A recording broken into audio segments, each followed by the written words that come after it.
अस्सलाम वालेकुम मेरे प्यारे बहनों और भाइयों। अल्लाह ताला ने अरबों खरबों की तादाद में फरिश्तों को पैदा किया, मगर उनमें 4 फरिश्ते ऐसे हैं जिनका जिक्र अल्लाह ताला ने कुरान पाक में नाम के साथ किया और उनकी अहमियत भी बाकी तमाम फरिश्तों में सबसे ज़्यादा है। वो इसलिए क्योंकि इनके ज़िम्मे कायनात के सबसे बड़े बड़े काम हैं जिन्हें वो बिना थके हर लम्हे सर अंजाम दे रहे हैं।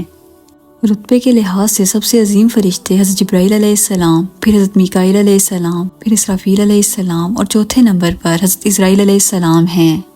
इन चारों फरिश्तों को फरिश्तों में सबसे पहले पैदा किया गया। हज़रत इज़राईल अलैहिस्सलाम, जिनको मलकुल मौत भी कहा जाता है, अल्लाह ताला ने इन इंसानों की रूह कब्ज़ करने की जिम्मेदारी सौंपी है। दोस्तों, लफ्ज़ इज़राईल अरबी ज़ुबान के लफ्ज़ इज़रा और ईल से मिलकर बना है।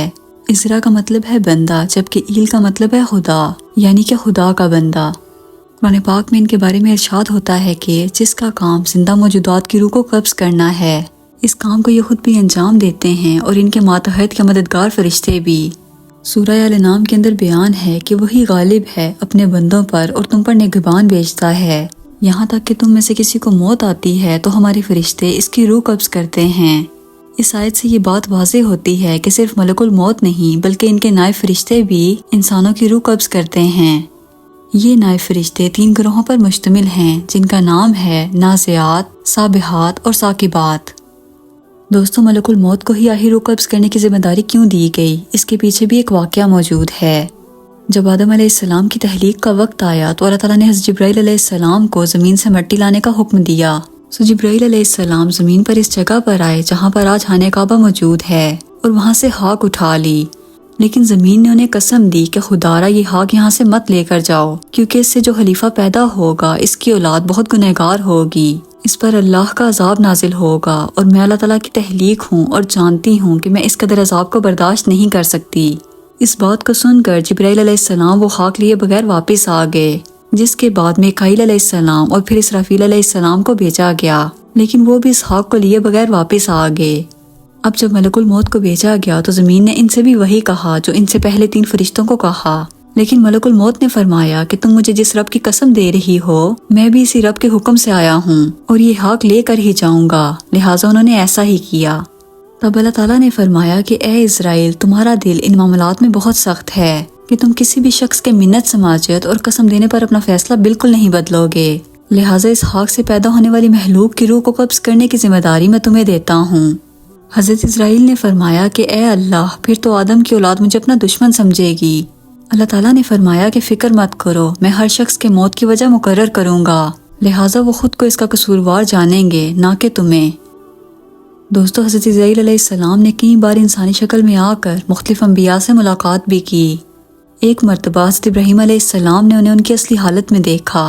उनका रंग बिल्कुल स्याह था और जिस्म आसमान में मौजूद हर चीज़ को घेरे हुए था। सफ़रे मेराज पर आप सल्लल्लाहु अलैहि वसल्लम ने मलकुल मौत को उनकी असली सूरत के अंदर देखा तो इनके 4 मुंह थे। पूछने पर बताया गया कि इनके सामने का मुंह नूर का बना है, जिससे वो मोमिनीन, सालिहीन और नेक लोगों की रूह कब्ज़ करते हैं, जबकि पीछे का मुंह आग का बना है, जिससे वो कुफ्फार और मुशरिकीन की दर्दनाक तरीके से रूह कब्ज़ करते हैं। इनका दायां मुंह गज़ब से बना है, जिससे वो गुनहगार ईमान वालों की, जबकि बायां मुंह कहर का बना है, जिससे वो मुनाफिकीन की रूह कब्ज़ करते हैं। इनकी जिसामत इतनी बड़ी है कि अगर इनका एक कदम मशरिक में हो तो दूसरा कदम मगरिब में होगा। इनके भी 4 पर हैं, लेकिन वो परिंदों के जैसे नहीं, बल्कि सिर्फ समझाने की गर्ज से बयान किए गए। अंबियाए कराम और नेक लोगों की रूह कब्ज़ करने के लिए ये खुद हाजिर होते हैं, जबकि आम लोगों की रूह कब्ज़ करने के लिए इनके नुमाइंदे ये काम सर अंजाम देते हैं। रसूल खुदा सल्लल्लाहु अलैहि वसल्लम की रूह कब्ज़ करने के लिए मलकुल मौत को अल्लाह ताला की तरफ से ये हुक्म मिला था कि ना तो मेरे महबूब की इजाज़त के बगैर उनके घर में दाखिल होना और ना ही उनकी इजाज़त के बगैर उनकी रूह कब्ज़ करना, बल्कि अगर वो दुनिया में रहना चाहें तो रहने देना, वरना बता देना कि अल्लाह ताला उनकी मुलाकात के शौक में है। लिहाजा इजाज़त मिलने पर आप सल्लल्लाहु अलैहि वसल्लम की रूह को कब्ज़ किया गया। ये एहसास आप सल्लल्लाहु अलैहि वसल्लम के अलावा किसी नबी और रसूल को नहीं मिला। एक रवायत में मिलता है कि हज़रत मूसा अलैहिस्सलाम की रूह कब्ज़ करने के लिए जब मलकुल मौत आए तो मूसा अलैहिस्सलाम ने जलाल में आकर आपको एक ज़ोरदार तमाचा रसीद कर दिया। मलकुल मौत ने अल्लाह ताला से जाकर अर्ज़ की कि ए अल्लाह, आपके बंदे ने मेरे साथ ये सलूक किया। अल्लाह ताला ने इनसे कहा कि मूसा से जाकर कहो कि एक सुर्ख गाय के बालों पर हाथ फेरें, इनके हाथ के नीचे जितने भी बाल आएं इनकी उम्र इतने साल बढ़ा दी जाएगी। جب ملک الموت نے واپس آ کر موسیٰ علیہ السلام کو یہ بتایا تو انہوں نے سوال کیا کہ اس کے بعد میرے ساتھ کیا ہوگا؟ ملک الموت نے جواب دیا کہ اس کے بعد بھی آپ کو موت کی کیفیت سے گزرنا ہے۔ حضرت موسیٰ علیہ السلام نے فرمایا کہ پھر آج ہی میری روح قبض کر لو۔ قیامت کے روز جب شیطان کو اللہ تعالیٰ کی طرف سے دیا گیا مقررہ وقت ختم ہو جائے گا تو تب وہ بھی اپنی موت سے بچنے کے لیے سمندر میں غوطے لگائے گا، مگر وہ جس بھی کونے سے نکلے گا آگے ملک الموت کو کھڑا پائے گا اور بالآخر اس کی روح بھی قبض کر لی جائے گی۔ دوستو، یہ قانون قدرت ہے کہ ہر چیز کو موت آنی ہے سوائے اللہ تعالیٰ کی ذات کے۔ بعد قیامت جب ہر چیز فنا ہو جائے گی تب اللہ تعالیٰ 3 مرتبہ پوچھیں گے کہ ہے کوئی آج میری برابری کا؟ آج کے روز کس کی بادشاہت ہے؟